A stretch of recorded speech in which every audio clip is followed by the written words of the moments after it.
तो hello friends, कैसे हैं आप सब। आप सब की दुआओं से हम बिल्कुल ठीक हैं और उम्मीद करते हैं कि आप लोग भी बेहतरीन होंगे। तो शुरू करते हैं आज उस कहानी का अगला भाग। तो चलिए पढ़ते हैं कहानी का अगला भाग, जादुई ख़जाने की खोज। पिछले भाग में सोनू और मोनू ने जलपरी रानी के अद्भुत साम्राज्य में प्रवेश किया था।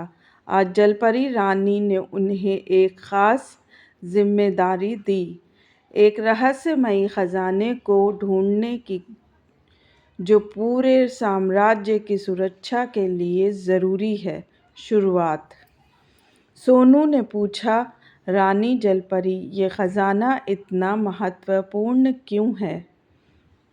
जलपरी मुस्कुराई और बोली, ये ख़जाना एक प्राचीन शक्ति से भरा हुआ है, लेकिन इसे ढूंढना आसान नहीं है। तुम्हें कई मुश्किल रास्तों में गुज़रना होगा। जलपरी ने चमकती हुई नक्शा निकाला, जो जल में तैरता हुआ सोनू और मोनू के पास पहुंचा। नक्शे पर एक सुनहरी गुफा का चित्र बना था। रानी ने समझाया, इस गुफा में ख़जाना छुपा है, लेकिन रास्ता ख़तरनाक है। मेरी जादुई मछली तुम्हारी मदद करेगी। रोमांचक सफ़र।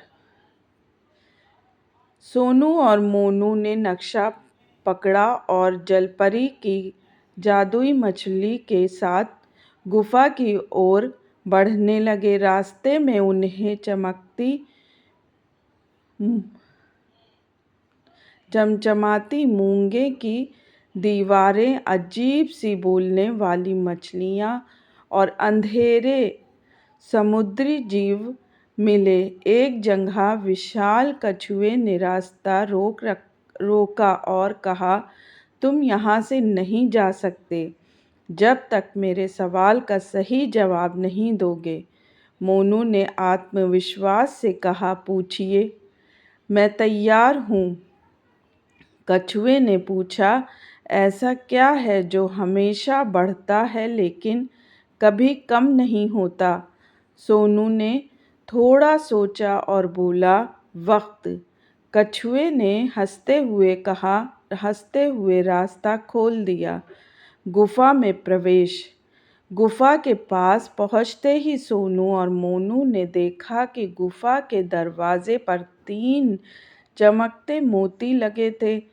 जलपरी की मछली बोली, इन मोतियों को सही क्रम में दबाओ, तभी दरवाज़ा खुलेगा।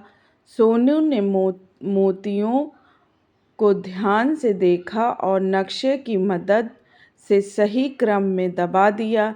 दरवाज़ा खुल गया और अंदर से सुनहरी रोशनी बाहर निकली। ख़जाने का रहस्य। गुफा के अंदर उन्होंने एक चमकता हुआ ख़जाना देखा। ख़जाने के चारों ओर समुद्री नाग पहरा दे रहे थे। मछली ने जलपरी का नाम लिया और नाग शांत हो गए। सोनू ने ख़जाने का ढक्कन खोला, जिसमें एक जादुई मोती था। जलपरी की आवाज़ गूंजने लगी, ये मोती हमारे साम्राज्य की रक्षा करेगा। इसे लेकर आओ। सुरक्षित वापसी। खजाना लेकर लौटते समय समुद्र का तूफान आया। मोनू ने बहादुरी से जलपरी की मछली के साथ मिलकर सोनू को बचाया और आखिरकार वे जलपरी के पास पहुंच गए।